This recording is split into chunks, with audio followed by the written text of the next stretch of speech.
నన్ను పంపించండమ్మా, నేను వెళ్ళి వస్తానమ్మా, తపస్సుకు పంపించండమ్మా అని వేడుకున్నాడు.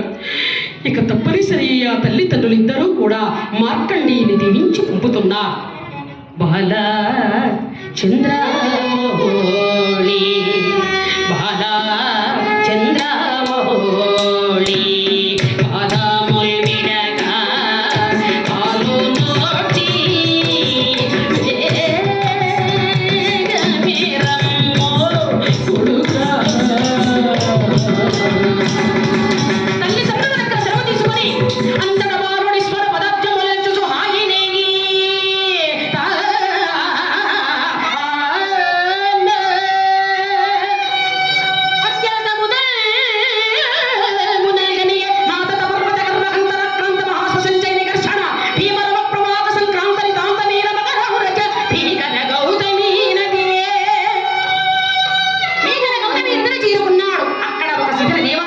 చూశాడు. అతి ప్రయాసతో దేవాలయాన్ని శుభ్రపరిచాడు. అందులోపల ఒక శివలింగమును చూశాడు. ఆహా, ఏమీనా అందము, ఏమీనా అదృష్టము అనుకున్నటువంటి ఆ మార్కండేయుడు చక్కగా సప్తర్షులు చెప్పిన విధముగా యథాభిమదధ్యానుడై పరమేశ్వరుడు యందు మనస్సు స్థిరమవుటకు అభ్యాసాన్ని మొదలు పెడుతున్నాడు.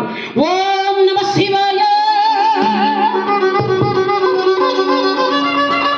ఓం నమః శివాయ, ఓం శంభో శివ శంభో స్వయంభో, ఓం శంభో శివ శంభో స్వయంభో, ఓం శంభో శివ శంభో స్వయంభో, ఓం శంభో శివ శంభో స్వయంభో.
మార్కండేయుడు చక్కగా తపస్సు చేస్తున్నాడు. ఇక్కడ నారద మహర్షుల వారు అన్నీ ఆలోచిస్తున్నాడండి. అయితే బ్రహ్మదేవుడు కైలాసానికి వెళ్ళి పరమేశ్వరుని దర్శించి వేల్మోట్యులు తుంచి ప్రసన్నులు చేసుకుని మార్కండేయుని చిరంజీవిగా దీవించమని కోరాడు. విధాత వాడి వ్రత ఎలా ఉన్నదో చూద్దాములే, మీ కోరిక మాత్రం తప్పకుండా నెరవేరుతుంది అని అన్నాడు. ఈ కథనంతా మననం చేసుకుంటున్నాడు నారద మహర్షుల వారు. ముందు వెనక ఆలోచించకుండా సప్తర్షులు మార్కండేయుని చిరంజీవిగా దీవించారు.